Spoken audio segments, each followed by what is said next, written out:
Videos കാണുന്നവർക്ക് അറിയാം, Anu and Kumar അസോസിയേറ്റിൽ തന്നെ 3 വർക്കുകൾ നമ്മൾ ഓൾറെഡി ഈ ചാനലിൽ പോസ്റ്റ് ചെയ്തിട്ടുണ്ട്. മൂന്ന് തരത്തിലുള്ള വീടുകളായിരുന്നു.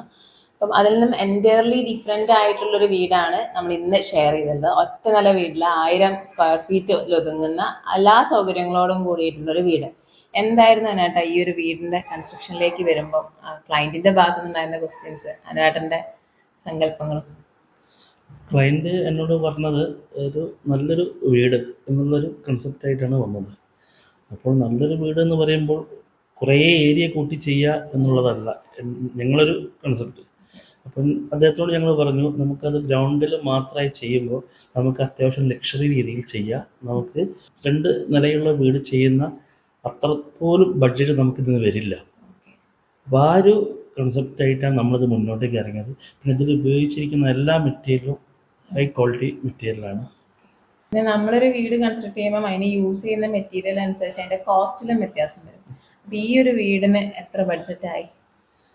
അതെല്ലാവരും ചോദിക്കുന്നതാണ്. നിങ്ങളുടെ ഈ ചാനലിൽ ആദ്യമേ വരുന്നൊരു ചോദ്യമാണ്. ഞാനത് എപ്പോഴും പറയാറുള്ളത് എന്ന് പറഞ്ഞിട്ടുണ്ടെങ്കിൽ, നമുക്കിപ്പോൾ ഒരു വീടാണെങ്കിൽ നമുക്ക് ഫുള്ള് പെയിൻ്റ് അടിച്ച് ബാത്റൂം ഫിറ്റിങ്സ് എല്ലാം വിത്ത് താക്കോല് കൊടുക്കുമ്പോൾ നമുക്ക് 1950 സ്ക്വയർ ഫീറ്റിന് തൊട്ടിട്ട് 2100, 2200 വരാം. പിന്നെ ഇൻറ്റീരിയർ എന്ന് പറഞ്ഞാൽ നമ്മൾ ഉപയോഗിക്കുന്ന മെറ്റീരിയൽ അനുസരിച്ചിട്ടാണ്. ഇപ്പം നമുക്ക് കിച്ചണിലേക്ക് ഒരു WPC മൾട്ടിവുഡ് 5000 രൂപയുടെ ഷീറ്റുണ്ട്, 6000 രൂപയുടെ ഉണ്ട്, പിന്നെ 3000 രൂപയുടെ ഉണ്ട്. അത് നമ്മുടെ പാർട്ടി അത് ഏത് ചൂസ് ചെയ്യണം എന്നുള്ളത് നോക്കണം. പിന്നെ അധികം ക്വാളിറ്റി കുറഞ്ഞ സാധനം ഞങ്ങൾ ഒരിക്കലും പറയാറുമില്ല. അതാണ് ഈ പ്രൊജക്റ്റിൽ ഞങ്ങൾ അത്യാവശ്യം നല്ല മെറ്റീരിയൽ വെച്ചിട്ടാണ് ചെയ്തത്. പിന്നെ ചില ഏരിയകളിൽ കുറയ്ക്കേണ്ട ഏരിയ ഉണ്ടാവും, വെള്ളമൊന്നും തട്ടാത്ത ഏരിയകളിലൊക്കെ. അപ്പോൾ അവിടേക്ക് നമുക്ക് കോസ്റ്റ് കുറച്ചുള്ള സാധനങ്ങൾ ചെയ്യാം. അപ്പോൾ അങ്ങനെയൊക്കെ നോക്കിയിട്ട് നമ്മൾ ഇതിന് പ്രധാനമായിട്ട് ഡീറ്റെയിൽ ഡ്രോയിങ് മൊത്തം പ്രൊജക്റ്റ് ഫയലാക്കണം ആദ്യം. നിങ്ങൾ എല്ലാ പ്രൊജക്റ്റും നിങ്ങളെങ്ങനെയാണല്ലോ ചെയ്തത്?